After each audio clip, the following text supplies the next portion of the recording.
Hi, Anna. This is a slightly unconventional way of pitching you for the opportunity of having a meeting up at Gloucester, but I thought I'd give it a try. I've been doing these video bulletins on a website, redwoodlegal.co.uk, which is, my hobby really, and also a way of educating myself about the insolvency sector. I only have a couple of years' experience of insolvency.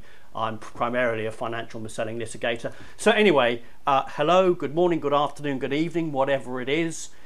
And I just wanted to use this short video as a way of attempting to persuade you and your fellow insolvency practitioners at Mazars to give us a meeting in order to convince you that it would be very worthwhile indeed for you to introduce to us around about 50 or 100 IVAs and bankruptcies for the purposes of running a trial operation alongside your existing in-house one. So that's what I'm going to talk to you about. The first thing I want to draw your attention to really is the ethos of our businesses. I'm a financial mis-selling litigator. I have a new law firm, Redwood Legal, that I'm just in the process of having authorised, and I'm working alongside a claims management company called Maple Leaf Financial, who have a office in Oakham, Rutland Water, and I'm here based in central London. This is my office here in the Nerve Centre in central London, and I have this relationship with the claims management company Maple Leaf in Oakham and Rutland Water. Now our ethos really from day one has been to create quite a close relationship, and to go after just one or two large insolvency practitioners. We are currently also meeting with RSM Tenon at the end of the month, and we don't want to be greedy. We are not looking to make huge amounts, shed loads of money on the basis of a volume operation. We just want to focus and to distinguish ourselves from the competition by processing a reasonable quantity of payment protection insurance in bankruptcy and insolvency and IVAs to its maximum potential. And that's something that we want to do for the long term. Now, by way of our credentials on that basis, I am a financial mis-selling litigator, and I have been bringing payment protection insurance claims for the past 3, probably more like 4 years, with a great deal of success.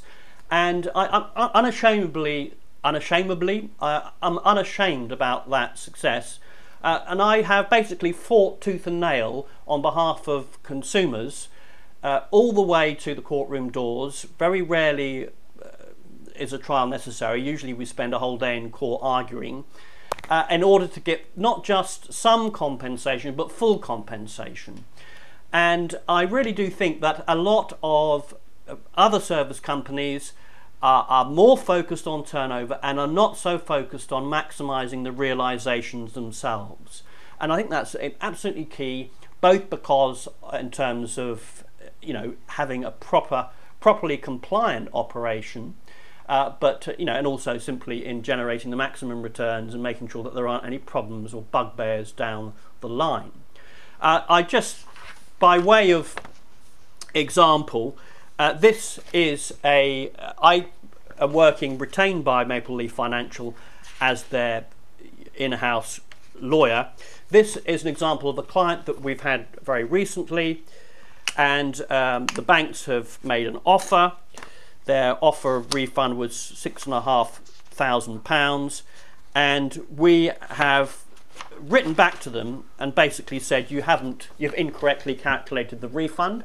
I don't know if you can see that, and that we believe that the refund that the client is in fact entitled to is double that. We've asked for an additional £6,900.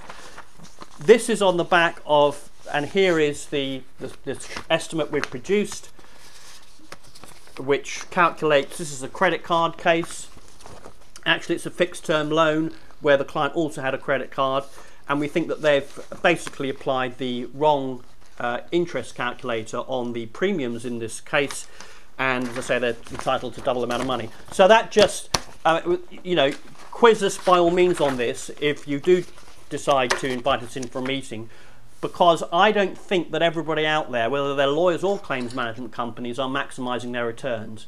And I was in court with MBNA in June 2011, having taken a claim, an offer from them initially of £3,500. We settled on £6,750 at court.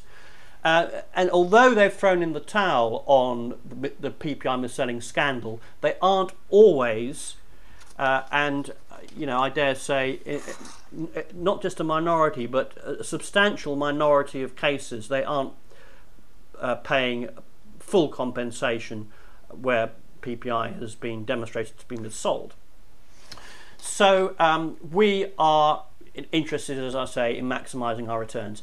Now, in terms of, I think one of the problems that insolvency practitioners are going to have with existing CMCs, and I talk anecdotally about insolvency practitioners that I've spoken with, they're going to have problems with claims management companies or law firms that have not maximised their returns and also have not fully understood the law insofar as PPI in insolvency is concerned.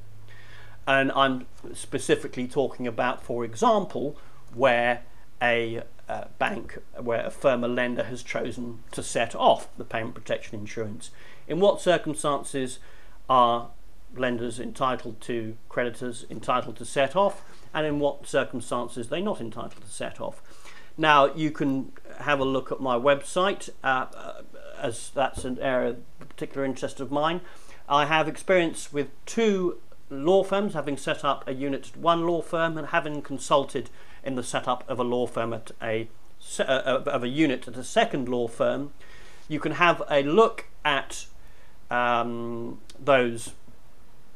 You know, talk to me about those operations, and basically you have got a situation where unless you fight your corner hard and aggressively, the banks there's a danger that the banks will set off PPI claims, and it could amount for as much, I mean, it could, I would say 25–30% of claims are in danger or susceptible, if you like, to set off. And I am